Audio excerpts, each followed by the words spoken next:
வார்த்தை கட்டிக்குது. வேற ஒண்ணும் இல்ல. எங்க அப்பா ஈபி பீஸ் கிட்ட கொடுக்க போறான்னு எப்படி கேக்குறீங்களா?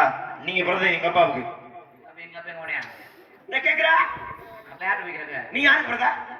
நானா? நீ யாருக்கு பிறந்த? நான் எங்க அப்பனுக்கு பிறந்தேன். உங்க ஆத்தாக்கு பிறக்கலையா? எங்க ஆத்தால பெத்தா. அப்ப உங்க அப்பனுக்கு பிறக்கலையா? என்ன போய் காத்த ஊருக்குள்ள விட்டாங்க. எங்க ஆத்தால பெத்தா. இப்படி சொல்லு, அப்படி சொல்லு. யாருக்கு நீ பிறந்த? எங்க அப்பனுக்கு பிறந்தேன். அப்ப உங்க ஆத்தாக்கு பிறக்கலையா? ஆத்தால பெத்துச்சு. ஆத்தாலே பெத்துச்சு. 10 மாசம் வந்து பெத்துச்சுல. அம்மா. தாயா பிள்ளையா இருந்தாலும் வாய் வருது. 10 மாசம் யார் சொன்னா? எங்க ஆத்தா. உங்க ஆத்தா தானே. அப்ப உங்க அப்பனுக்கு பிறக்கலையா? எங்க அப்பனுக்கு தான் பிறந்தேன். ஏன்னா இப்பதான் 10 மாசம் உங்க ஆத்தா சுமந்துச்சுன்னா எப்படி உங்க அப்பா? ஓ, உங்க அம்மா 5 மாசம் திருப்பி பிடிக்க உங்க அப்பாட்ட கொடுக்க. உங்க அப்பா 5 மாசம் பாதி பாதி சுமந்தாங்களா? எங்க அப்பன் எங்க ஆத்தால, அதாவது 2 பேரும் சேர்ந்தா பிள்ளை பிறந்துரும். ஓ, பாதி பாதியாக. உங்க அப்பாவுக்கு பாதி, உங்க அம்மாவுக்கு பாதி. உன்னை ஒட்ட வச்சிருக்காங்க அப்படித்தானே? அப்படி இல்ல, தொங்காசு ஓட்டாங்க பிள்ளை பிறந்துருச்சு. 1 ரூபா காசு 5 ரூபா காசோட பாத்துருக்கேன். ஏன் 20 ரூபா காசோட சமீபத்தில் பாத்துட்டேன். ஆனா நீங்க சொல்ற மாதிரி ஒரு காசை எந்த கடையில நான் பாக்கலையே. புதுசா உண்டியல் வாங்குறான், காசு போடுறான். போடும்போது எப்படி கேட்கும் சத்தம்? டொங்குன்னு கேட்கும். அதான தொங்காசு. டேய், இதுக்கு இது ஒரு விளக்கம் வரா? ஐயா, உங்க தாய்க்கு நீ பிறந்தல? உங்க அம்மா என்ன எங்க சுமந்து சொன்னீங்க? காலத்துல சுமந்துச்சா? வயித்துல வந்த ஒரு பொருள் இருக்கு, ஒரு இடத்துல வைக்கிறோம். எங்க இருந்து இருப்போம்?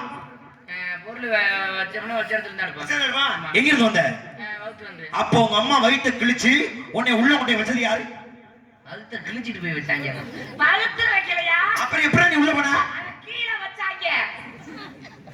உங்க அம்மாவை நிக்க வச்சு உன்னுடைய தாயின் காலடியிலே வைத்து, காலடியில வச்சா எப்படி வயித்துல போன? கால்ல வச்சா வராதியா? ஒன்றுமே புரியவில்லையே பார்த்தாங்க. ஓ, இப்பதான் புரியுது. உங்க அம்மா வாய் ஆணு திறக்க சொல்லி வாய் வழியாக உங்களை எண்ணெயில முக்கி திணி உள்ள அனுப்பிச்சாங்க. எங்க அப்பா வாயில வச்சான். அப்படி இல்லங்க, எங்க ஆத்தால எங்க அப்பா கல்யாணம் பண்ணாரு. தாலி கட்டினாரா? எங்க கட்டினாரு?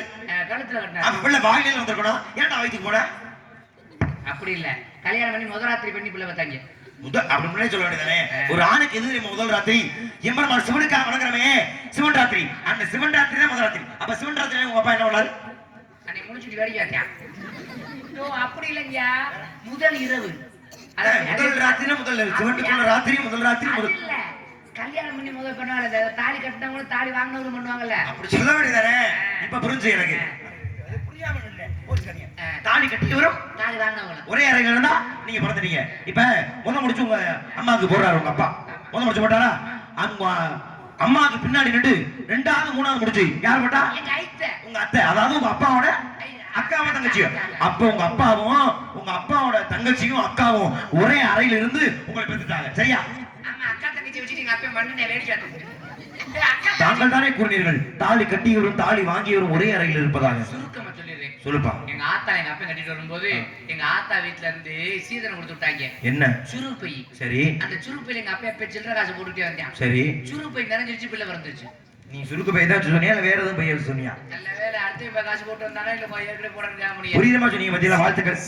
இவ்வளவு நேரம் உங்களுக்கு ஞாபகம் என்னமோ? எனக்கு ஓதமெல்லாம் கிடையாது, நல்லா தான் இருக்கு. டேய், இருக்குன்னு நான் சொன்னா ஞாபகம் என்ன பேர் என்ன? என் பெயர் வீரத்தேவன். படத்தை பாருங்க. இல்லையே பார்க்க மாட்டேங்குது. என்னை பார்க்க சொல்றீங்களா? நியாயமா இருக்கா உங்களுக்கு? அத்தனை பாக்குறதுக்கு சரி, மகிழ்ச்சி. இல்ல சோறு சத்தம் கேக்குது. தள்ளி போய் உடுக்குடி சோடு சடச்சடன்னு கேட்க முடியுது. டேய், ஒண்ணு கிடைக்க சொல்ல கேட்டுச்சே. ஆளு சோறு கிடைச்சே. என் தங்கை வள்ளி.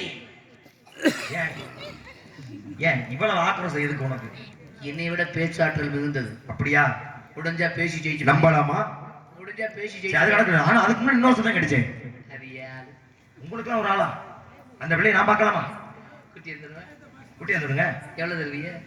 ஏய், ஆசி வழங்குவதற்காக என்னை பார்த்தா உனக்கு எப்படி தெரியுது? மண்ணாசை, பெண்ணாசை, பொன்னாசை, ஆசையும் அறவே வெறுத்தவன். மூணை அறுத்து விட்டீங்கன்னா எப்படி செய்வீங்க? மூதேவி, மூணை அறுக்கல, ஆசையும் வெறுத்து விட்டேன். ஆனா என் ஆள் வந்தது குனிவா செய்வீங்களா? கண்டிப்பாக. ஆசீர்வாதம். ஆமாப்பா, என் காலில் விழுந்து வணங்கினால் ஆசைகள் செய்வதுதானே என்னுடைய தலையாய கடமை. நல்லா செய்வீங்கல்ல. நீங்க ஏத்து அந்த புள்ள ஏத்துக்கிற மாதிரி நான் செய்யறேன். சந்தேகமே படாதீங்க. அழைத்து வர வாக்கா. நாராயணா. சாராயம் கேட்கிறாரு. நாராயணா. நாராயணாவா? ஒருவேளை அந்த பிள்ளை ஒரு சாராயத்தை பொருள் செய்யறாரான்னு பார்த்தேன். ஆமா ஆமா, முடிஞ்சு கத்தோட